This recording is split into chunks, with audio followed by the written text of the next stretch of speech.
Now, welcome to Cambridge and Howard's Orchids. I'm very fond of Coelogynes. There are about 200 species and I've got about 25. The reason for that is that I think they're beautiful orchids, very elegant. They enjoy relatively moist, shady conditions, which this greenhouse gives them quite easily. And then they just vary in the temperature that they require, from cool right the way through. Many are intermediate, and then some demand warmer conditions, so that depends where I put them. The one that I really wanted to show you today, and it's not a big specimen yet, but I really wanted to show you because it's the first flowering for me, and that's this Coelogyne xyrekes. I don't know where it got that name. I did look it up, but I couldn't find anything about it.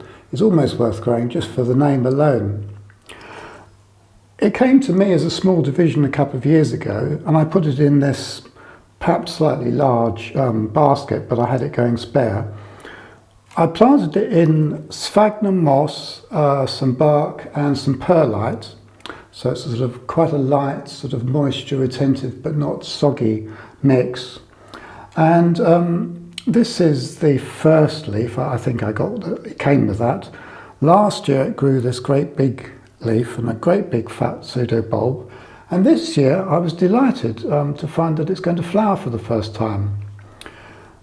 The foliage, when it first starts and develops, is actually bronze, so it's really beautiful foliage as it grows. And then the flower spikes come out of the centre of the new growth. Like Coelogyne speciosa, it's also sequential blooming. So the flowers are quite long lasting, and then more flowers come out from the end, and they can produce up to 5 flowers, so they have a very long flowering season. Some people say that they have a scent, but I haven't been able to smell anything yet. It comes from quite a wide range of altitudes, so it's generally thought of as being intermediate to sort of warm going. In here it gets intermediate temperatures, so in the winter a minimum of about 15 or so, and in the summer of course it's much warmer.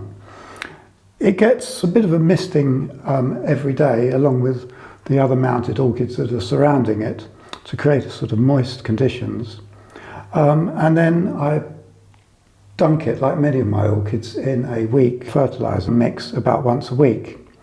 You might notice in here there's a little miniature pilia, which is a miniature ground cover foliage plant that's often grown as houseplants. That's Pilia Pinocchio, which somebody gave me a little bit of, and I just placed it on the top there, and it's beginning to really thrive. I'll just show you a bit closer what the flowers are like, because they are really, really beautiful flowers. So I'm really pleased with it. And hopefully in future years it'll become a much more impressive specimen. The other thing that you notice is the flowers tend to be quite pendant, because they're quite large flowers, and they tend to sort of dangle. So that's another good reason for putting it in a basket, because when it's a bigger plant and it's got more flowers, I'll be able to attach wires to this and hang it up so that it displays itself better. Anyway, thanks for watching. And I hope you enjoy that introduction to Coelogyne xyrekes. I love that name.